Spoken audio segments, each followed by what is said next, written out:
Whether in the home, in transport, in goods or services, energy is present everywhere in daily life. So, what is energy and where does it come from? Well, to answer this question, we shall first try to define what energy is. Then we will explain the relationship between energy and power. Lastly, we will detail the life cycle of electricity from its production site to its distribution. Energy is defined as the capacity to modify a state, to produce movement, or to generate an electromagnetic radiation such as heat or light. And it can have different forms. So we have mechanical energy, which enables movement through the application of force and is also called work. Chemical energy released during the modification of a chemical bond, and atomic or nuclear energy, the source of which is fission of a heavy atom and the fusion of two light atoms, thermal energy, which is in the form of heat, electrical energy, which corresponds to the movement of small negatively charged particles in a material known as a conductive, such as copper, and these particles are called electrons. Now, energy can take other forms, but here we will focus on mechanical, thermal, and electrical energy, as these are the most relevant in water management, in networks, or in treatment plants. Now, energy is commonly written as E. The joule, written as J, is energy's reference measurement unit according to the International System of Units. Now, when reference is made to thermal energy, the calorie is often used. The calorie corresponds to the energy required to raise the temperature of 1 gram of liquid by 1 degree Celsius under normal atmospheric pressure. Now, a calorie is equivalent to 4.184 joules. In practice, the kilocalorie is used, which is equal to 1,000 calories. 1 kilocalorie is therefore equal to 4,184 joules. Now, we shall now look at a quantity that is linked to energy. This is known as power.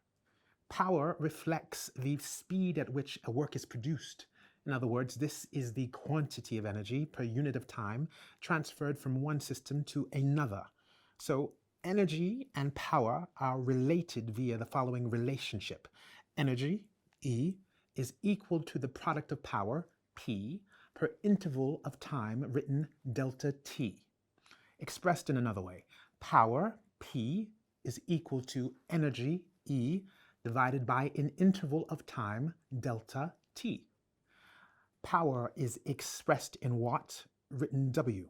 Now, 1 watt is equal to 1 joule per second.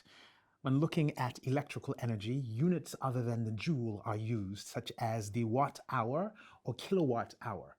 The watt hour, written WH, is energy provided in 1 hour if power is taken as being 1 watt. Now, given that 1 watt is 1 joule per second, and that in 1 hour there are 3,600 seconds, well then, 1 watt hour is equal to 3,600 joules. In practice, kilowatt hour is used, which is equal to 1,000 watt hours. So 1 kilowatt hour is equal to 3,600,000 joules. All right, let us now look at electricity's life cycle. Now, the first stage in its cycle is called generation. This occurs in an electrical power station. Electricity is produced by converting a primary energy into electricity.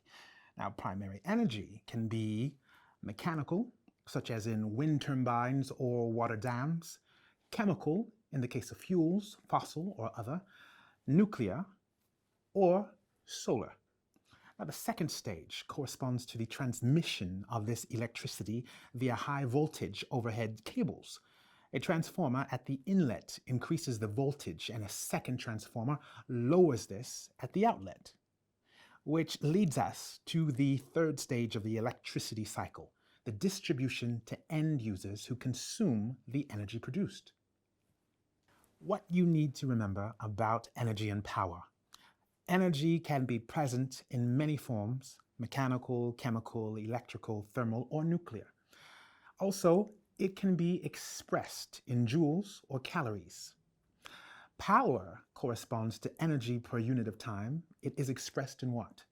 And in the case of electrical energy, we regularly use units such as the watt hour or kilowatt hour. Energy produced as electricity is generated in a power station, then transferred to high voltage overhead cables until it reaches the consumer.